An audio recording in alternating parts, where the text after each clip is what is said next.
sim. Agora, de volta já aqui com Bem Assim. Depois de ficar aí, cerca de 5 meses em quarentena, né?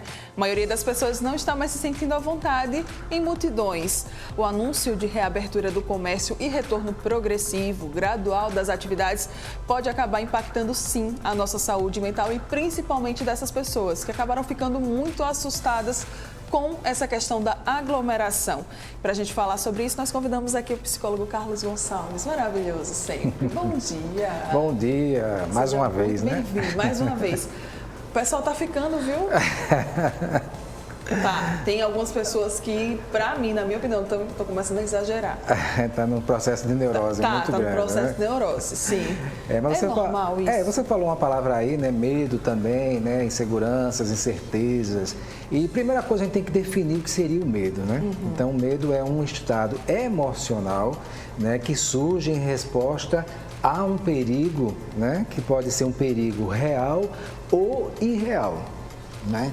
Então, o coronavírus, quando ele veio, né, muitos profissionais, tanto da psiquiatria quanto da psicologia, estão utilizando uma palavra que diz que vai ser a palavra de 2020. Certo. Resiliência. Resiliência. Né? Então, assim, temos que entender que quando chegou a pandemia, nós tivemos que nos adaptar. O que será isso? Então, algumas pessoas que já tinham transtorno de ansiedade, por exemplo... Sim. Com absoluta certeza, houve um aumento nesse estado emocional desse indivíduo. Então, outro processo que a resiliência está tentando fazer é, e agora? Qual é o caminho? O que é que eu tenho que utilizar de recursos para tentar encarar o que vem por aí? E essa palavra, o que vem por aí, é que... Dá aquela angústia, dá aquele medo, aquele receio, né? Eu não tenho controle sobre isso. Exatamente. E é interessante que o nosso cérebro, ele é obediente, né? Muito obediente. Então, ele teve que entender o seguinte, olha, volta para casa, fica em casa, porque você vai estar mais protegido. Distância social. Então, ele estava começando nesse processo de entendimento. Agora, chega as fases, né? A fase de estabilidade, que temos que retornar com o comércio, com as atividades, na medida do possível, dentro do que pode as normas. Aí o cérebro vai ter que ter de novo um repensar. Sim. Né? E esse repensar é que, na minha opinião, é que vai dar a estabilidade emocional para o indivíduo, né? Ou seja, o que é que eu fiz, o que é que eu estou fazendo ainda no meu isolamento? Então, essa qualidade é que vai dar o diferencial do meu retorno, que não vai ser um retorno igual ao que eu tinha antes da pandemia, né? Algumas coisas foram perdidas no meio do caminho e a gente vai ter que começar a catar isso. Pois é, falo das pessoas que, por exemplo, depois de passar meses aí, né, trancadas em casa, não conseguem nem ir no supermercado, por exemplo, comprar algum mantimento que seja de sua necessidade. Ou até mesmo aquela pessoa que acabou se acostumando tanto ali naquele ambiente de casa que não consegue mais ter um convívio social, por exemplo, na volta ao trabalho. Isso pode acontecer mesmo? Pode, né? Tem vários casos de relato de pessoas que entraram no processo de que a gente chama de TOC, que é o transtorno obsessivo compulsivo. Então, tinha pessoas com essas tendências, né, de desequilíbrio emocional e com a pandemia houve um certo exagero. Tem casos de pessoas que quando chega a compra, né, ou ele pede, né, pelo delivery, né, ou vai ao supermercado com toda a sua proteção, mas quando chega em casa, às vezes passa até 5 horas fazendo todo o manuseio de higienização, de limpeza de cada produto, com medo e receio de vir a ter o coronavírus. Então, assim, é esse comportamento que a gente tem que ficar ligado, porque comportamentos o cérebro entende como um aprendizado e cada vez que a gente repete inconscientemente ou conscientemente, a gente vai acumulando, né, esses débitos emocionais que lá na frente vai chegar a cobrança. Pode vir a ser desenvolvido um toque, por exemplo, Carlinhos? Com certeza absoluta, né? Porque, como lhe falei, comportamentos são repetitivos. Está aí a abordagem da terapia chamada de behaviorismo, que estuda a parte comportamental, que deixa bem claro isso, que comportamentos, eles são aprendidos. Pois é, porque eu penso naquela pessoa que todos os dias, o tempo todo está ali, por exemplo, limpando a maçaneta da porta, limpando os interruptores. Isso talvez já não seja, já que, por exemplo, a gente está dentro de casa, isso talvez já não seja algo, né, assim, muito saudável, se assim a gente pode falar. O que a gente tem que entender é que nesses processos de neurose, porque é o seguinte, Mara, todos nós somos neuróticos. Sim. Né? Diga aí de passagem que está me assistindo, todos nós temos algum tipo de neurose. E com o isolamento social, como eu lhe falei, alguns gatilhos são lançados. Então, alguns processos internos, eles também são colocados para fora, como um aviso de que, opa, você tem que começar a fazer outras coisas. Para você ter ideia, eu acho que eu não sei se já contei aqui, que teve um episódio comigo, acho que em abril, eu troquei meu carro e estava no estacionamento e eu liguei para o porteiro e disse, olha, colocaram um carro na minha vaga. Eu gostaria que retirasse esse carro. Aí ele chegou, o porteiro fez, senhor, esse carro é seu. Aí eu disse, eita, que interessante, esse carro é meu, eu não tinha percebido. Para você ter ideia, né, de que, opa, é um aviso, são sinais, a gente ri, a gente acha engraçado, mas que são sinais de que precisamos rever os nossos comportamentos, os nossos processos ansiosos, as nossas neuroses, que a nossa mente, né, os sinais das emoções, eles dialogam com a gente o tempo todo. Seja através desses episódios que a gente acha interessante, engraçado, mas está querendo dizer algo para a gente, porque senão vai responder num físico, né, com alguma dor, né, com algum problema no corpo.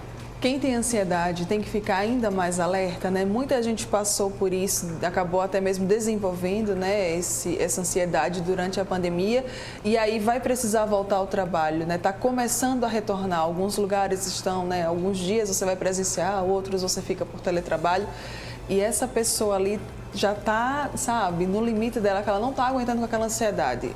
É importantíssimo buscar ajuda, né? Ansiedade todos nós temos, né? Mas a gente tem que ter a homeostase, que é o equilíbrio. Tudo na vida é equilíbrio. A OMS, que é a Organização Mundial de Saúde, ela tem um dado que não é muito interessante, né? Somos mais de 18 milhões de brasileiros com ansiedade e que esse número vai elevar assim de uma maneira bem exorbitante. Então, cada vez mais vamos ter pessoas ansiosas. Só que existe um outro tipo de ansiedade que é o TAG, que é o transtorno de ansiedade generalizada.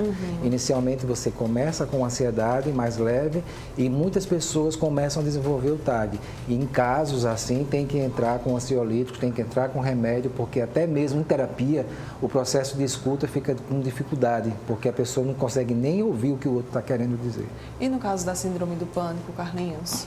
A síndrome do pânico tem também um gatilho, tem também questões que têm que ser investigadas lá na infância ou em processos que você não está resolvido internamente com você.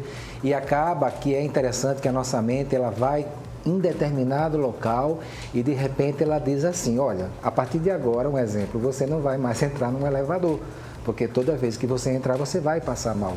E você vai acreditando. Eu estou com um caso de uma pessoa também que começou a adquirir o pânico na questão da deglutição, de engolir. Sim. Então, toda a comida dessa pessoa é pastosa. Não consegue, por enquanto, comer nada, porque a impressão que tem é que ela vai morrer asfixiada, morrer engasgada. Então, isso é uma criação da mente, mas tem que ver essa investigação, porque o trabalho de psicólogo é um trabalho investigativo, mas que pânico está ligado com comorbidade, está ligado com a depressão, está ligado com a ansiedade e às vezes há um combo. Esse combo não é nesse legal. momento poderia também acontecer isso em algumas pessoas. Que a gente chama de comorbidade, né? Eu posso ter ansiedade e de repente a ansiedade ela vai engatar com a depressão. E a depressão pode engatar com o pânico. E o pânico pode engatar, então a pessoa entra no surto psicótico. Existe algum bom hábito, então, que a gente poderia tomar para essa retomada das nossas atividades? Eu sempre digo que se a humanidade pudesse fazer terapia, pudesse não só pensar na saúde naquele momento do janeiro branco, né, que é tão importante como alerta para as pessoas cuidar da saúde, né? Eu sempre digo que se eu tenho uma dor na perna, eu vou procurar uma fisioterapia, eu vou procurar um ortopedista, né? Se eu tenho um problema de pele, eu vou ao dermatologista, mas quando eu tenho uma frustração, uma perda de alguém nesse momento da pandemia, né? Eu perdi meu emprego, eu não estou com dificuldade financeira, eu não estou dormindo bem, então as respostas estão sendo enviadas para mim. É nesse momento, né, que a gente tem que realmente buscar ajuda, né? Ou não, vá antes, vá se olhar, vá se perceber, vá se cuidar, né? Porque a terapia permite que você se transforme e nessa transformação você pode também ter uma relação melhor com o outro.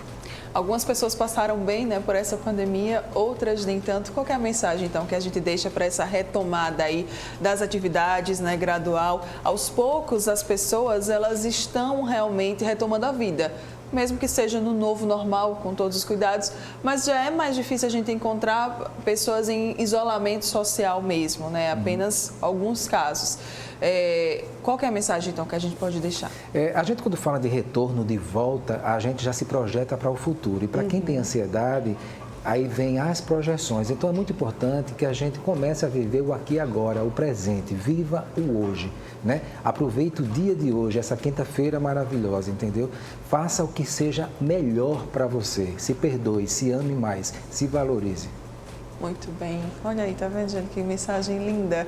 Então, aí, se você precisa de ajuda, busque. É importantíssimo, ainda mais para esse momento. Carlinhos, quem quiser mais dicas, quem quiser conversar com você, como é que pode entrar em contato? É só me procurar lá no Instagram, Carlos Gonçalves Psicólogo. Lá tem vídeos, tem mensagens. Eu sempre estou postando alguma coisa, um vídeo, um debate. E agora, nesse momento, é Dia dos Pais. Mando aqui a minha mensagem para o pai, né? A importância de ser pai. Então, tem mensagem lá também para os pais. Muito bem. Então, vai lá, acessa e confere. Obrigada, meu amor, mais uma vez. Isso é incrível, maravilhoso. E você que está aqui ligadinho com a gente, não vai sair daí, porque Carlinhos falou de Dia dos Pais. No próximo bloco, a gente vai vir com uma dica aí de um super presente para o Dia dos Pais. Eu volto já já.